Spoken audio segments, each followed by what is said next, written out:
प्यारे बच्चों और बच्चियों, अस्सलाम वालेकुम। जैसा कि वर्चुअल क्लास जिसको ऑनलाइन कहते हैं, उसके माध्यम से उसके तहत क्लासेस शुरू हैं।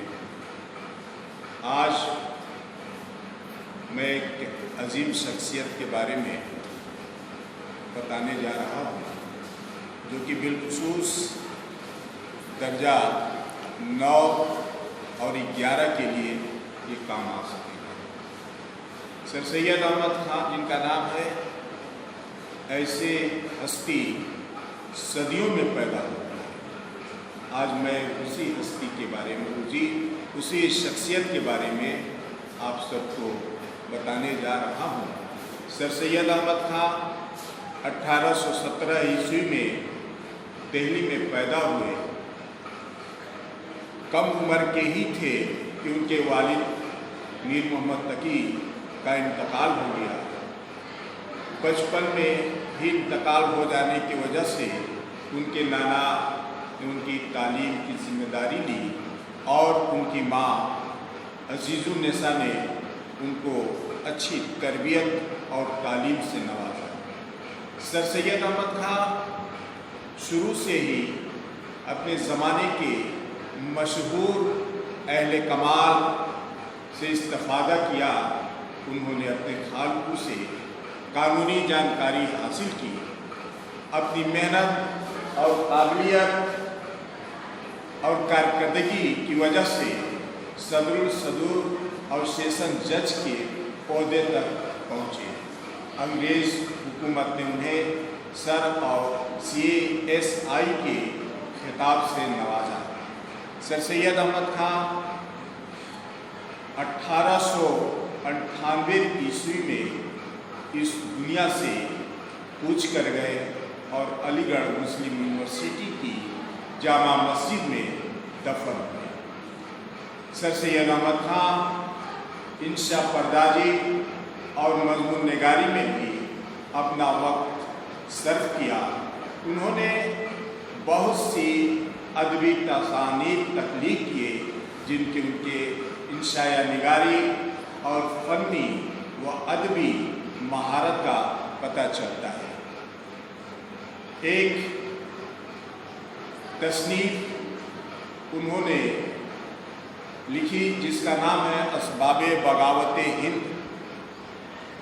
इसमें कुछ मुसलमानों से अंग्रेज़ों की गलतफहमी थी और उस गलतफहमी को दूर करने के लिए सर सैयद ने ये तसनीफ लिखा। हालांकि इससे पहले 1847 ईस्वी में गालिबन असारुल सनादीद भी तसनीफ किए थे, जिसमें कदीमी ज़माने के तारीख़ी इमारतों वगैरह का जिक्र किया। हालांकि सर सैयद अहमद खान अंग्रेज़ी हुकूमत में एक सरकारी नौकरी करते हुए वो मुसलमानों के लिए भी बहुत अहम कारनामे किए। बिजनौर में थे तो वहाँ सूखा पड़ा। सूखा पड़ने की वजह से, कहत पड़ने की वजह से मुसलमानों का उसका मुआवजा दिलाया। हालांकि इसके बाद मुरादाबाद में रहे, वहाँ भी एक मदरसा कायम की। उसके बाद बनारस आए, बनारस में भी उन्होंने मदरसा कायम की। उसके बाद 1862 में सर सैयद अहमद खान गाजीपुर उनका ट्रांसफ़र होता है और यहाँ आकर एक अंजुमन साइंटिफिक सोसाइटी के नाम से एक इदारा खुला, जिसका मकसद था उलूम जदीद और साइंसी उलूम की कुतुब का उर्दू तर्जमा करके मुसलमानों तक पहुँचाया जाए।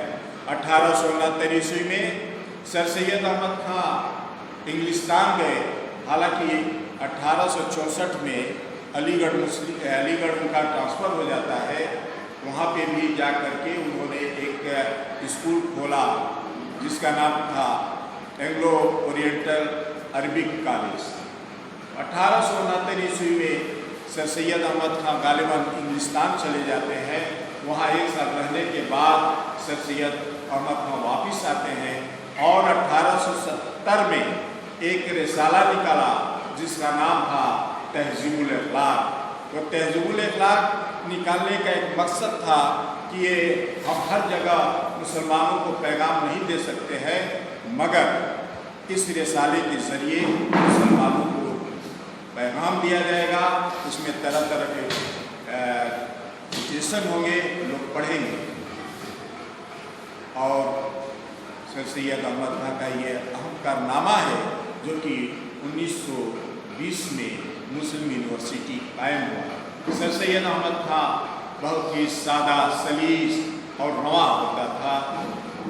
वो अच्छे नस्र निगार थे, इसलिए नस्र की दुनिया में उन्होंने अपनी तहरीरों और से इनकलाब बर्पा कर दिया। उन्होंने बातों की को दलीलों से पेश करने का रास्ता निकाला। सर सैयद ने इस्तिलाली नस्र की मिसाल भी कायम की। सर सैयद की नस्र में वजाहत, सराहत और कतयत पाई जाती है। उर्दू नस्र को तसना, फजूल इबारत आराई, लफाजी और मुबालगा आराई से निजात दिलाने में उनका बड़ा अहम रोल है। उर्दू नस्ल उनके एहसान से गिरा मार है। शुक्रिया। हालांकि सर सैयद अहमद खां बहुत से रिसाला निकाले, जैसे तारीख फिरोज शाही की तसीह, खुतबात अहमदिया, इस एक रिजल्ट के नाम से है। इसको आप पढ़ें और पढ़ करके इससे इस्तेफादा हो। इस पर आप बढ़िया से पढ़कर इस पर आप नोट्स लिखने का काम करें। मकसद है सिर्फ पढ़ने से और सुनने से नहीं होगा, बल्कि इस पर आप नोट्स भी लिखें। लोग